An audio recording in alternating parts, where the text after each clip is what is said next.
कराची की सियासत में, सिंध की सियासत में इसका ज़ाहिर है पाकिस्तान की सियासत पर असर होगा, और वो ये कि मुत्तहिदा कौमी मूवमेंट के सारे धड़े, यानी कि बस माइनस आफाक अहमद साहब और माइनस लंदन फैक्टर, वो सब के सब एक हो गए। ज़ाहिर है कि सब जानते हैं कि उनका माजी बहुत ही इख्तलाफात और बयानात से भरपूर रहा है।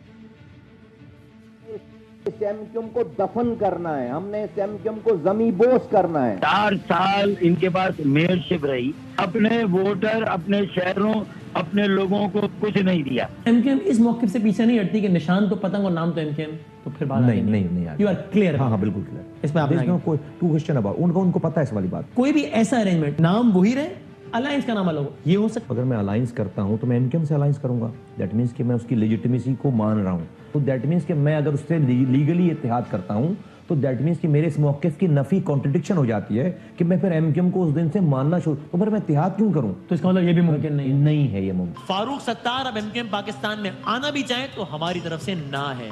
ये तो कर चुके हैं, हम मना कर चुके हैं। मुस्तफा कमाल गद्दार है। More than that. आपने एमक्यूएम को 32 सालों से मौका दे रखा है, मेरे काम के अलावा आपके एमक्यूएम के पास कुछ और बताने की आज नहीं है। फारूक सत्तार के साथ एमक्यूएम पाकिस्तान ने ज्यादती की, मकाफात अमल है। मेयर वसीम अख्तर से न सिर्फ मेयरशिप का इस्तीफा लेना चाहिए बल्कि उसकी बुनियादी रुकनियत को भी खत्म करना चाहिए। खालिद मकबूल सिद्दीकी भाई वो है, इंडिया गए और वहाँ पे रॉ के साथ बैठकर इन्होंने पाकिस्तान के खिलाफ बात की, पाकिस्तानी पासपोर्ट फाड़ दिया।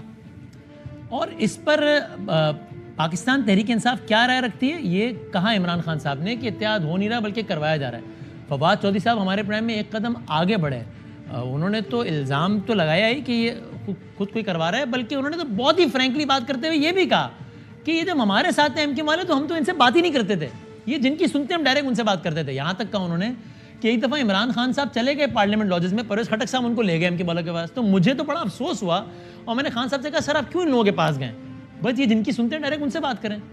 ये कहा फवाद साहब ने, जरा देखिएगा। देखिए बात यह है कि एमक्यूएम तो बेचारे जो हैं वो पानी भी अपनी बका के लिए खुद नहीं पीते, उनकी जो हिस्ट्री है वो तो हमारे सामने है। इनकी कौन सी कोई लीडरशिप है या इनकी कौन सी कोई सच वो है, ये तो एक बनाए गए थे, ये तो कठपुतलियां हैं, और कठपुतलियां तो अपने इशारों पे नहीं नाच सकती, उनको तो नचाया ही जाता है। इसीलिए अगर इन लोगों से वोट शोट चाहिए होता था तो आप इनको कहते ही नहीं थे, आप डायरेक्ट वहीं से कहते थे कि भाईजान इनको बोले मेहरबानी। हमने कभी जहमत ही नहीं की खुद कहने की, हमने कहा जनाब जिनके हैं उनको ही कहें कि सर इनको डायरेक्ट ही बात करो कि मैनेज करें यार, मैं मेहरबानी करें, और वो डायरेक्टली बात करने का तो फायदा ही कोई नहीं था। एक दफा डायरेक्टली की थी, वो भी मैंने खान साहब को कहा ये खटक साहब और ये ले गए इनको लॉजेस में, मैंने कहा सर आप क्यों गए, मुझे तो बड़ा दुख हुआ कि आप इतना बड़ा लीडर इनके पास जैसे ही चला गया, इन बेचारों ने कौन सा अपने वोट का फैसला खुद करना होता। ये सारी सूरत हाल। वसीम अख्तर साहब, सर अस्सलाम वालेकुम। सर ये जाहिर है सबसे पहले ये तो बहुत नेचुरल है ना वसीम साहब कि हम आगे की बात करते हैं कि अब क्या होना क्या है और ये बल्दियाती का क्या होगा, ये बड़ा सबसे इंपॉर्टेंट है कि बल्दियाती का क्या होगा। लेकिन आज जो हो गया है इस पर जाहिर है ये तो बड़ा बुनियादी सवाल सब करेंगे कि ना सिर्फ कि सियासी मुखालफत की आप लोगों ने एक दूसरे की, लेकिन बाकायदा यानी मुस्तफ़ा कमाल साहब ने खालिद मकबूल सिद्दीकी साहब को गद्दार कहा है, गद्दार इंडियन एजेंट का है, आपने मुस्तफ़ा कमाल साहब को गद्दार प्लस कहा है, आपने कहा गद्दार से भी ज़्यादा समझता हूँ, तो वो नहीं थे गद्दार या उस वक्त आपकी राय गलत थी, आज गलत थी? मीडिया का, जर्नलिज्म का, सहाफ़ियों का एक रोल होता है to strengthen democracy, to strengthen politics. Right. मैं समझता हूँ उस पे रहना चाहिए। हमारी हिस्ट्री सियासी ऐसी है कि माजी में भी बहुत सारी सियासी जमातों में इख्तलाफात रहे हैं और लीडरान के इस सवाल पूछने से मीडिया का वो किरदार कैसे मुतासिर हुआ? यानी कल आप कह रहे हो कि ये काला है, आज कह के सफेद है, मीडिया को पूछना नहीं चाहिए, आगे बढ़ जाना चाहिए। अब मेरा जवाब देने देना वसीम भाई, आप कर चुके जो कुछ करना था आपने, अब मुझे ही बोलने देना। आपने तो चूरन भेज दिया अपना, तो ऐसा है कि वसीम साहब नहीं देखिए, आप अगर सवाल का जवाब देंगे तो मैं खामोशी से सुनूंगा, आप मुझे अटैक करेंगे तो मैं जवाब दूंगा। सवाल का ही जवाब दे रहा हूँ ना। तो आप अगर कल कहेंगे ये आदमी गद्दार से भी ज्यादा है, आज आप गले मिलेंगे तो मैं पूछूंगा कि भाई गद्दार है या नहीं है, इसको आप चूरन कह लें, उसका ही जवाब दे रहा हूँ ना। आप तो कर रहे हो, आप तो रिपीट कर रहे हो, अब अपना ही टाइम जाया कर रहे हो। नहीं मैं आपके आपने तो क्लिप भी दिखा दी, आप तबसरा भी कर रहे हो उस पर, अब मुझे नहीं बोलने दे रहे आप। आपका भी एक किरदार होना चाहिए मीडिया हाउस का कि जो मुल्क के हालात अच्छे नहीं हैं, हर एरिया में प्रॉब्लम्स हैं, और एक अच्छा काम हुआ है अगर तो उसको अप्रिशिएट करें। कभी ये भी सीख लें कोई मीडिया हाउस कि एक तो अच्छा काम अगला हुआ है। और क्या हुक्म है? तो नहीं चले हुक्म अर्ज कर दें कि क्या हुक्म है रहे हैं जो आपने उस वक्त कहा था गद्दार, वो गद्दार समझे या आपस में इख्तलाफात रहे हैं। यानी आप ये कह रहे हैं कि हमारी हिस्ट्री है, आप ये कह रहे हैं वसीम अख्तर, वसीम मदामी से ये कह रहे हैं कि जब मैं किसी को गद्दार कहूं तो उसको अच्छा समझ के गद्दार कह दो, फिर जब मैं गले मिलूं तो उसको मुहिब्बे वतन। ये तो हो चुका ना, ये तो हो चुका ना। यही तो पूछ रहा हूं कि उस वक्त गलत थे, आज गलत है। आप, मैं जस्टिफिकेशन नहीं मांग रहा आपसे। जस्टिफिकेशन मैं आपको क्यों दूंगा सर? जवाब आप तो मांग नहीं सकते और मैं दूंगा भी नहीं। गद्दार थे या नहीं? जवाब तो ले ले, मेरा जवाब तो ले ले। बताइए, मेरा जवाब तो लें। एक अच्छा काम होने जा रहा है तो उसमें हिस्सा डालने की भी आदत डालें कि इख्तलाफात रहे हैं हर सियासी जमात के आपस में, और बहुत सारी चीज़ें हुई हैं। तो अगर एक चीज़ अच्छी हो रही है तो उसको भी आगे बढ़ाएं in the larger interest of the country. हम कराची शहर के इश्यूज पे इकट्ठे हुए हैं। अच्छा, मुझे बोलने तो दे यार this Wasim. This is wrong, आज तो आप ही बोले जा रहे हो यार। नहीं, आप जो सवाल का जवाब ही नहीं दे रहे। आप सवाल का जवाब नहीं तो मैं दूंगा ना, मेरी मर्जी है जैसा भी दूं, आपकी मर्जी से तो नहीं दूंगा। मुझे बोलने तो दें। हाँ बताएं।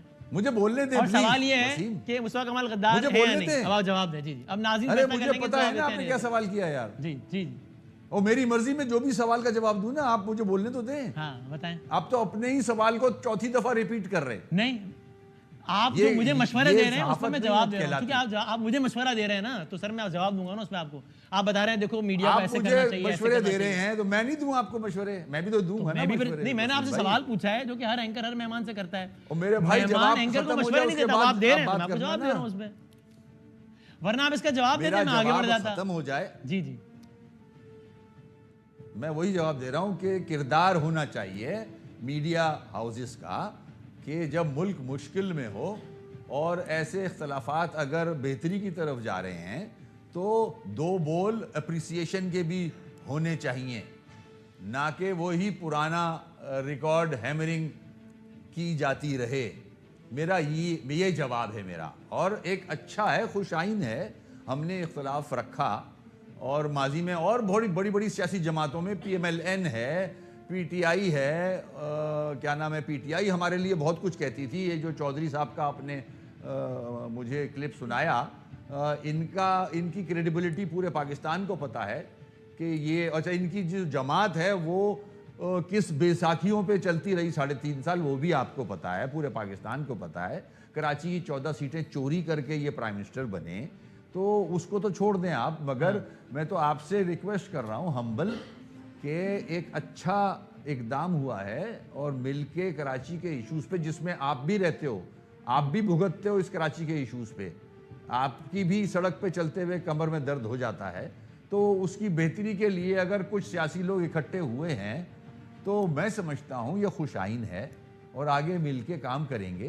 चलें, now let the viewers decide if the question was answered or not। मैं आगे बढ़ता हूँ, ठीक है। और सर ये जरूर है वसीम अख्तर साहब, आपने बड़ा हम्बली कहा, तो मैं आपसे ज़्यादा हम्बली अर्ज कर दूँ, जब मैं एक तज्जियाकार की कुर्सी पर बैठूंगा तो मैं तज्जिया दूंगा अपना कि मेरी इस पर क्या राय है। जब मैं एंकर की कुर्सी पर बैठूंगा तो मैं सवाल करूंगा, वो फिर मेरा ये अंजुमन सताइश बामी थोड़ी चलेगी कि मैं कहूँ वसीम साहब जिंदाबाद, क्या बात है, फिर आपका वसीम मदामी साहब थैंक यू वेरी मच, वो तो क्योंकि मैं एंकर की कुर्सी पर बैठा हूँ। लेकिन let the viewers decide if the question was answered और नॉट। मैं आगे बढ़ जाता हूँ, अगर आप चाहें तो मैं, अगर आप मजीद बात, जब आप तज्जिए नहीं, आप सवाल कर सकते हो, उसका जवाब मैं जिस तरह से भी दूं 100% है, बिल्कुल ऐसे, वो आपको राइट है, आप जो भी जवाब दें।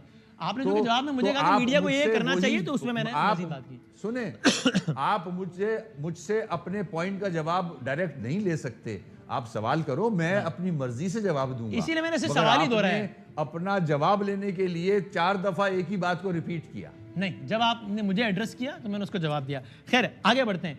अब आप ये बताइए कि इस सारे मामले में ये खालिद महमूद सिद्दीकी साहब ने कहा कि 15 तारीख को बल्दियाती इलेक्शन तो हम नहीं होने देंगे।